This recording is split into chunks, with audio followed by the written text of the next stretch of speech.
Science stuff. People hate it, but it's not really that big of a deal. Let's take a look at what they say. We need to support the conclusion. So let's see if there's anything important as we read. In vertical inheritance, parents pass genes to their offspring, but in horizontal transfer, HT, one species, often bacteria, passes genetic material to an unrelated species. In a 2022 study, herpetologist Atushi Kurabayashi and his team investigated HT in multicellular organisms, namely snakes and frogs in Madagascar. The team detected BOVB, a gene transmitted vertically in snakes, in many frog species. The apparent direction of gene transfer seems counterintuitive because frogs usually don't survive encounters with snakes and so wouldn't be able to transmit the newly acquired gene to offspring. But the team concluded that BOVB is indeed transmitted from snakes to frogs, either directly or indirectly from via HT. So, yeah, I mean, their conclusion is BOV is transmitted from snakes to frogs. Like, no dumb summary needed here. They're just saying the summary. Like, that's what it is. All that stuff came before.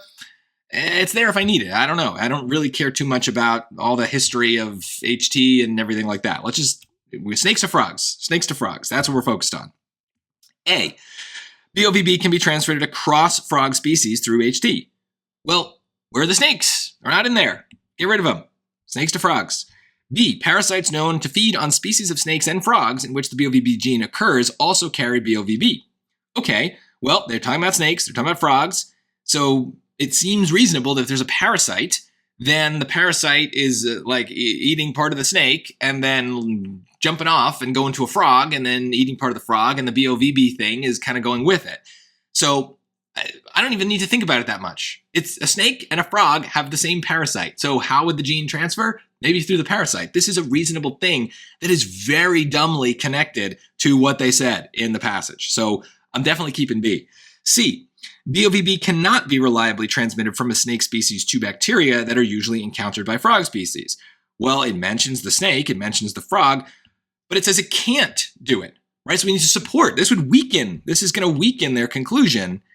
So no, this is wrong. We want it to get there. So we need something that's going to do it. Now, notice that uses bacteria, and where was it? It was somewhere else in here, often bacteria, right? This is why I don't like to read too much or too deeply when I'm getting through the first parts of these passages. Like, yes, I'm kind of paying attention, but I'm not trying to memorize different things because they love to just copy these little words and paste them in the choices, knowing that you're gonna be like, oh, they talked about bacteria and now they're talking about bacteria again.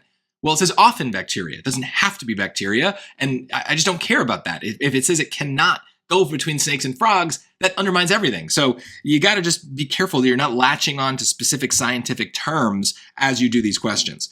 D, frog species with BOVB show few discernible advantages as compared with frog species that do not carry BOVB. Okay, who cares? I don't care about comparing frogs to frogs. I want the snakes to go to the frogs. Snakes to frogs.